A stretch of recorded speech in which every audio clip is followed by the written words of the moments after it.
Pen spinning is a hand skill that was a cool thing in the years 2000 to 2010.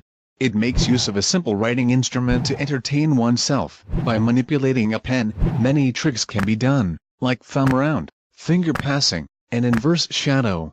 But don't you look down on pen spinning. Rome was not built in one day. It requires practice, practice and practice.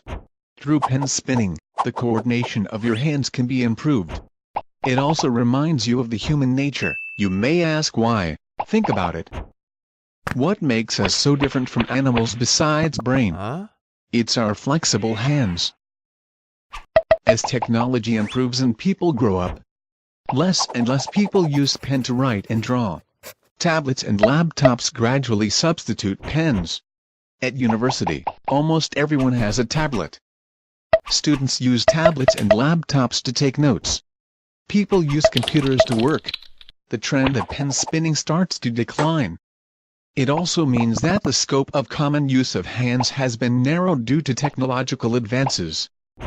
In 2013, the Department of Health found out that parents that allow preschool children to use tablets and computers are 14% and 12% respectively. The youngest one who uses electronic devices is only 1 month old. People nowadays rely too much on digital devices. The ways of using hands have changed.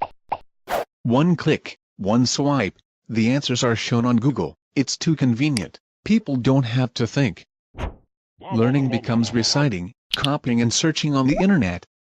Machines replace people to do a more complex job and analysis to increase productivity. People who were originally knitting or assembling the parts of toys are responsible for pressing buttons of the machine. The skills of people makes people dumber. In the Stone Age, the primitive man did not have knowledge, but they learned through trials. They drilled wood for fire. They used their hands and brains to test what worked and what didn't. Then, people invented planes, telephones, computers and things you are now using. Hands also shape our languages. How?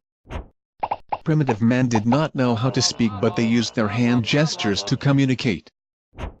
Then, they started to use rock to draw symbols to record.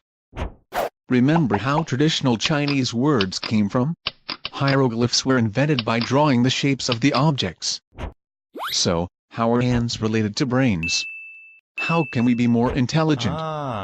Wood Jones states that it is not the hand that is perfect, but the whole nervous mechanism by which the movements of the hand are evoked, coordinated and controlled. May, the professor of psychology at the College of Charleston, has done an assessment on students. Students who jot notes by hand learn better than the ones who use laptops to take notes. As students are not fast enough to take all the words down on paper, they understand and summarize what they have heard in lecture, but students with laptop are only typing every word the teachers have said without understanding the content. Our hands actually shape our brains.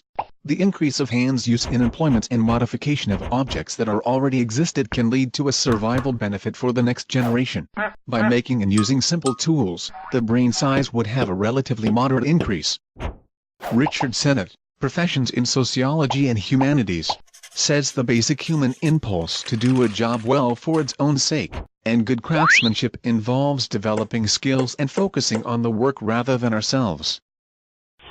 So now, shut down your computer or tablets or phones, make something by hands, do some handicrafts,